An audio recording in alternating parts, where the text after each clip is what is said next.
Good afternoon and welcome to Dunixi Guereca, legislative candidate from District 7.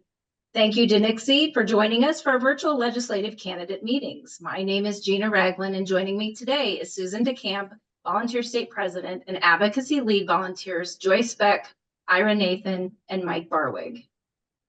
Dunixi, we appreciate your taking the time to meet and discuss issues of importance to the 50-plus voter and their families in Nebraska. As a reminder, this meeting is being recorded and will be shared with AARP members across your district prior to the election. So if you want to start us off by giving us a little background about yourself and your campaign, thinking 5 minutes or less would be great. And then once we've completed that part of the opening, we'll move you into the question portion. So welcome. Well, thanks for having me, everyone. To everyone currently in the Zoom room and that'll be seeing this later on down the road. I'm really happy to be here. Glad to be here. Glad to be engaging in conversation with you all. I look forward to our conversation moving forward. A little bit about me. I'm first generation Mexican American. Like so many people here in South Omaha, my parents came to this country searching a better life, searching their American dream.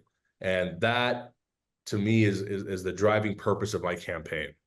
I want to make sure that regardless of whether your family's been here for 100 days or 100 years, if you work hard, you have a shot at a good and comfortable life and a dignified retirement. That's so important. For over 100 years, South Omaha has been a gateway to America, a place where new Americans can come, enjoy good paying jobs, enjoy community, enjoy all the culture of South Omaha. And I intend to be a strong voice for my community, to bring resources into the community. So that's ensuring that we have strong schools, that we have good paying and safe jobs, that we have investment in the community, ensure access to quality healthcare, affordable housing, and a fair tax system for our working and retired Americans. So that's my story. I'm currently the executive director of Stand for Schools. We're a pro-public school nonprofit. We support, any legislation that we think reinforces public schools. Public schools, to me, are the silver bullet. It's the place where we can empower our kids, and I want every child to have the opportunity to have the resources to go out and affect positive change in society. So that's a little bit about sort of my story, who I am. I'm a former union organizer. So for me, it's always about empowering people and really, I want to champion policies that make my community better. My joke is that, we deserve nice things in South Omaha. West Omaha doesn't deserve all the nice things. We're a hardworking community, and I'm proud and ready to be a champion for them. We've been knocking on doors, coming up on a year now, and I think that's so important to have conversations with the constituents. If I want to represent you, I need to be having a face-to-face conversation to hear about what's important to you, the struggles, the challenges that your family faces, so that when I'm in Lincoln in the legislature, I understand the needs of my community, and I could be the most effective representative possible. So that's so important to me. That face-to-face conversation is everything to me. So every day knocking on doors. Luckily, it's cooled down a little bit, so I'm super excited about that. But yeah, that for me, it's about I want to make my community better, and I'll champion policies that help every Nebraskan live a good, dignified life. Wonderful. Thank you, Dunixi, for that background, and thank you for running for legislature. We're excited to have more conversation with you here following up. We'll now move into the question portion, and we have provided you with a set of 3 questions pertaining to the 50-plus in Nebraska. Looking to allot again around 5 minutes for each of those questions, just in the interest of time. These are questions and issues that we hear from our members that are critically important, and they're front and center, and that's why, of course, we're having the discussion today. Our first question comes on health, caregiving, and home and community-based care, and Joyce Beck is going to take that. So go ahead, Joyce. Well, good afternoon, Dunixi, and thank you so much for giving us part of your time. 84% of Nebraskans over 45 say that staying in their home as they get older is extremely important to them. Home and community-based services and area agencies on aging become important assets to caregivers as they care for their loved ones. Home care not only meets the needs of their loved ones, but it also provides relief to an already strained long-term care industry. What would you do to protect or expand the community-based programs, particularly recruitment and retention of sufficient workforce and adequate funding for the programs and services that older Nebraskans and their families rely on? And my second question would be, what would you do to support the 179,000 unpaid family caregivers in Nebraska? Well, thank you for that question. I think a big part of what I want to focus on the legislator is workforce development. You know, we have hundreds of kids that graduate every single year. And, you know, as I have these meetings, as I'm on the campaign trail, what I hear from folks is we need more workforce. We need more workforce. So for me, working with the schools, working with these kids to let them know, hey, there are these career pathways, right? There are these excellent opportunities. So making sure that, you know, we're communicating to them what is possible, you know, and so two things. One, establishing the programs if they're not there, to create the structure. And then the next step is actually engaging the kids at a young age to talk about, you know, possible careers in healthcare, and you know, especially in home healthcare aid, and then communicating that information to the parents. I think that's an important part that a lot of times, you know, these employers, they miss out. They talk to the kids, but, you know, 14, 15-year-old kid, they got a lot on their mind. So establishing that communication with their parents, and especially in my community, and with the growing Latino population, ensuring that we're communicating with the parents in their language, letting them know about the possible opportunities, not just for a job. These are careers that live to a good life. And so I want to make sure that I'm working, you know, with you all, with the employers, with industry, to make sure that those opportunities are, that people know about the opportunities. Because a lot of times there's a divide there where these parents, you know, that came to this country to provide a better life for their kids, they don't always know what opportunities are out there. So really making sure that we're establishing that pathway, but that pathway starts with the parents, so that they know the opportunities, so they can push their kids, you know, into these fields and into these industries. So engaging with the kids at a young age, but really working with the parents and making sure, especially in my community, that we're talking especially the parents in a language, in Spanish and other languages, right? We have a very diverse community, especially here in Omaha and across the state. So we want to make sure that we're communicating with folks so they know what opportunities are out there. So that's workforce development. And the reality is that that's not just here in Omaha. I mean, if we're able to get kids into the field, that helps out across the state, right? It'll help people go out into communities in greater Nebraska and establish a good life out there, right? If there's the opportunity.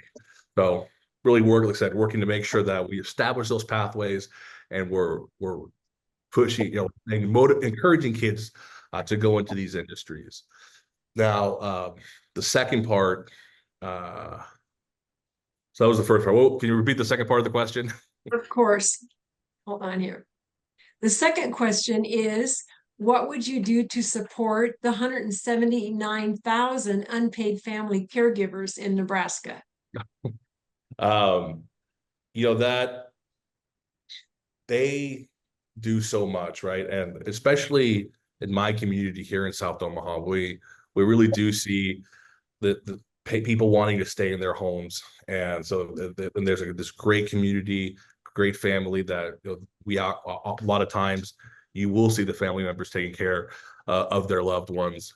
So we need to, you know, look at ways of how we can alleviate the burden. So really being mindful and keeping them in the forefront of, as we're making decisions, as we're allocating funds, seeing and being creative about how we can help support, you know, these people that really give of their time, give of their treasure to care for their loved ones.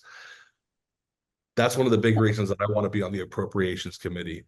I think being in the room is important, because at the end of the day, our budget is a reflection of our values. So making sure that when we are as we're developing our budget, you know, it's a statement of our values, making sure that we're taking care of, you know, the people that came before us, that looked out for us, that took care of us when we were young. You know, people work hard their entire life and they do deserve a dignified retirement. And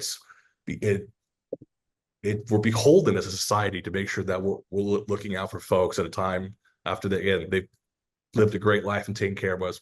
We need to make sure we're taking care of them. Hey, thank you so much. Thank you. Dunixi, and thank you, Joyce, for the question. Our second question, now we'll move over into a little bit of a different space of consumer fraud, exploitation, and protections. And Mike Barwig is going to take that. So go ahead, Mike. Good afternoon, Dunixi. Yeah. Scammers are increasingly targeting older adults with scams such as wire transfers, gift card scams, and schemes involving real property. Nationwide, the average victim of elder fraud lost nearly $34,000 due to these crimes in 2023. And in Nebraska, the FTC showed that there were 4,643 fraud reports made. Nearly 9 in 10 consumers agree that lawmakers need to do more to protect consumers from fraud and scams. With that in mind, our questions for you are: consumers lose billions of dollars each year to online financial, property, and other types of fraud. What will you do to address and ensure that Nebraskans are protected against fraud and deceptive or unfair business practices, and provide opportunities for redress to victims of fraud? Would you support, number one, enacting laws to require merchants that sell gift cards to post notices? 2, enactment of a consumer fraud restitution fund? And 3, implementation of preventative or corrective measures to assist in combating seller housing impersonation fraud? I'm taking notes, but so it's a serious issue. It actually hit home recently. My mother, who isn't retired, she's 60 years old. She was hit by a fraud and has been on a bit of a journey trying to recuperate some of the money that she lost and dealing with the headache of her password being compromised and across several, financial institutions, emails. So it's a very real threat that is affecting our not just our retired folk, but our entire society. And these schemes are getting more and more complex as we go along. So it's a lot of, we need to look at sort of holistically, right? So I mean, a big thing is education, right? So it's working and being proactive in educating folks on kind of sort of key indicators to look for, because the reality is that these these scams are getting more and more complex, and we're seeing it even with young people, right? You go unwittingly, we try to be trustful here in Nebraska. We believe in sort of helping each other out, and sometimes that trust gets taken advantage of. So really being proactive in education, and obviously, in working with our sort of looking at who is the most vulnerable class, right? So, and then being proactive in that education and letting them know, key indicators that this is what you look out for. So, we're going to housing communities where retired folks are housed, going to senior centers and being proactive with that education.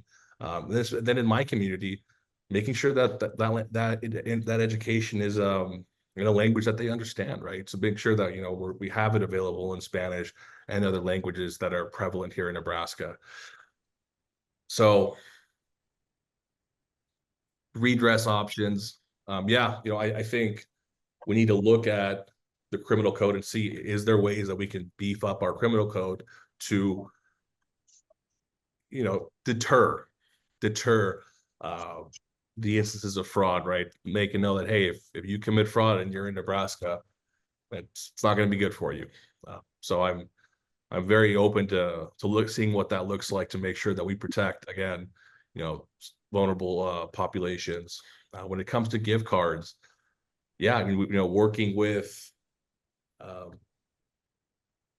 making sure that those notices, again, are there, and working with the real retailers and making sure again that information is also in Spanish and other languages. I think that's so important, especially we know with an elderly immigrant population.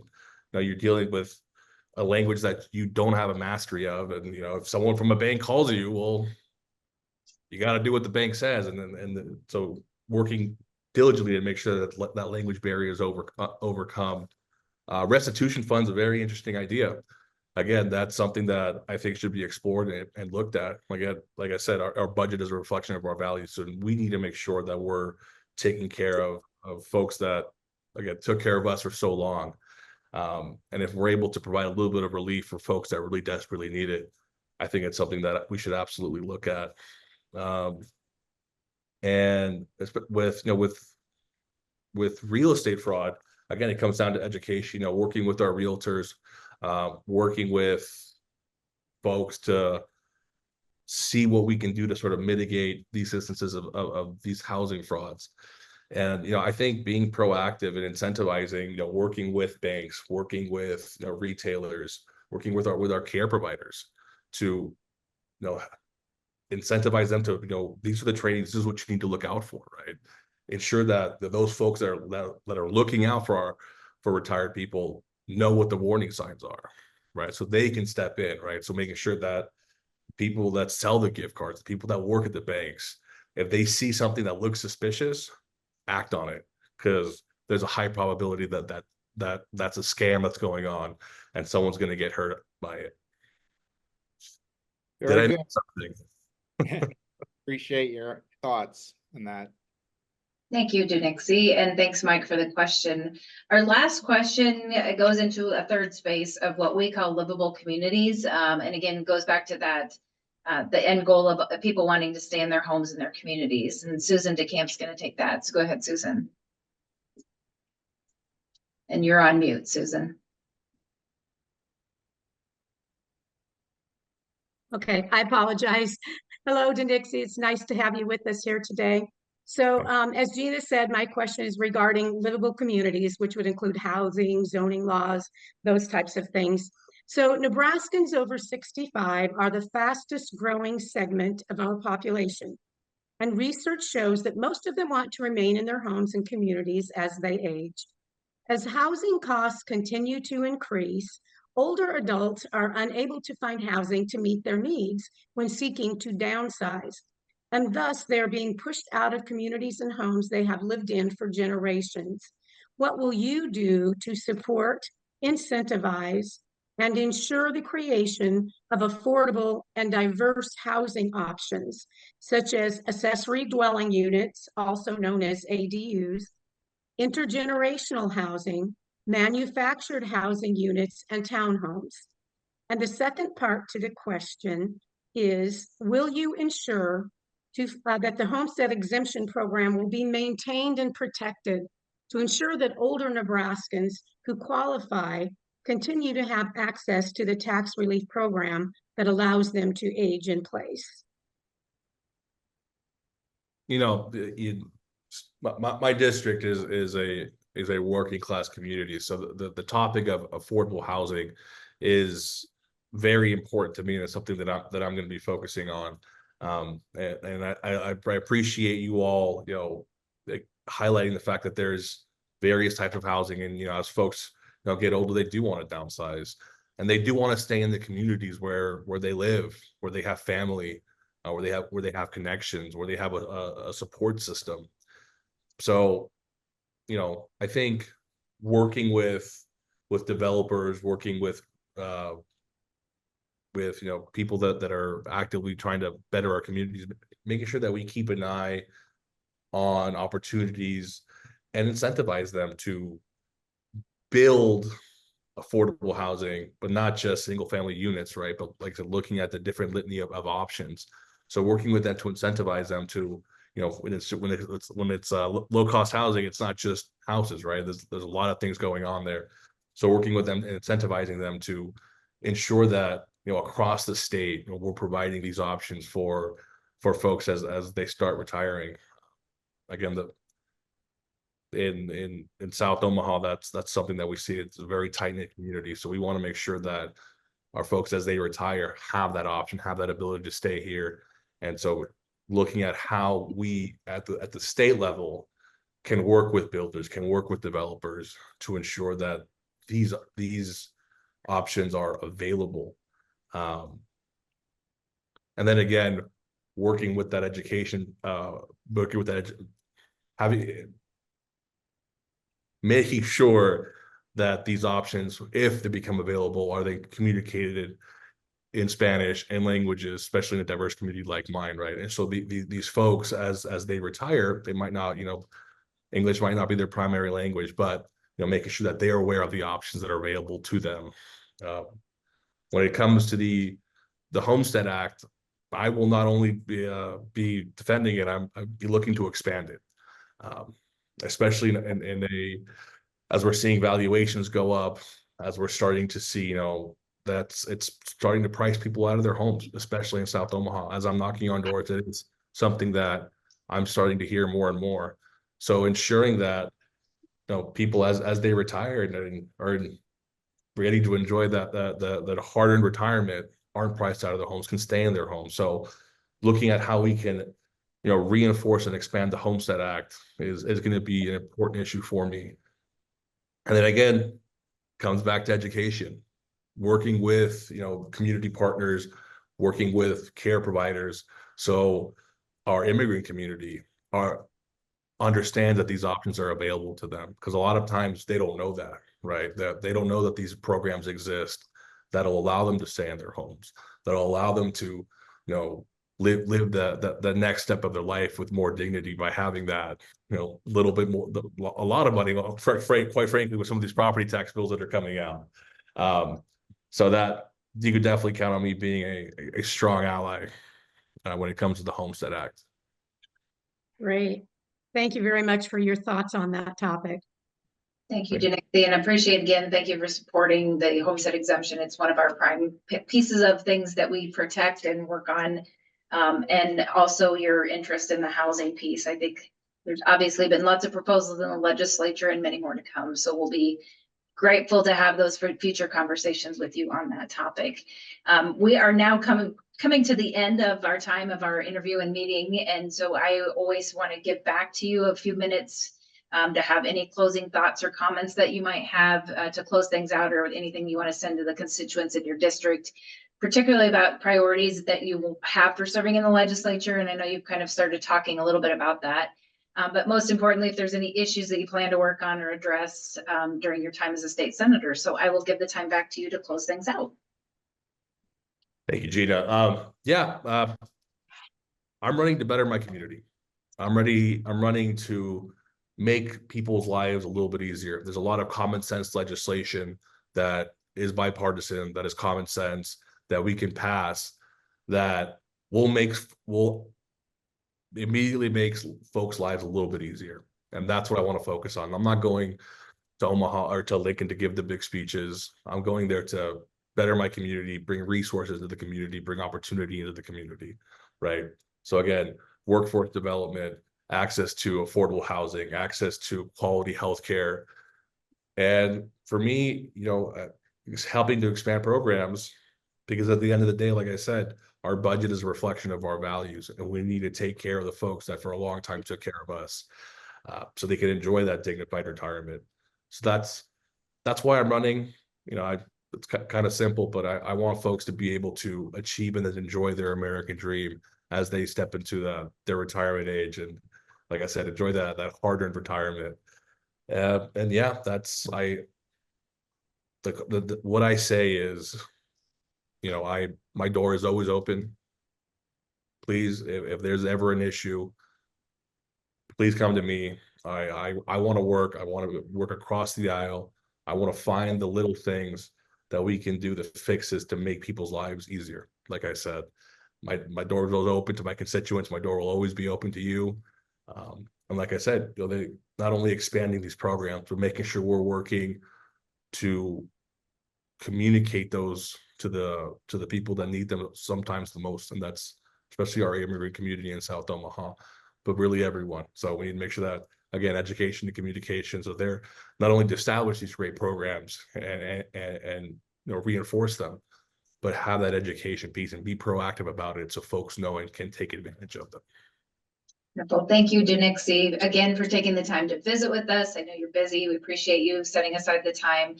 We wish you the best with your campaign, but most importantly, thank you again for meeting with AARP today. Take care. Thank you very much. Have a good day, all. Thank Thanks, you. Dunixi.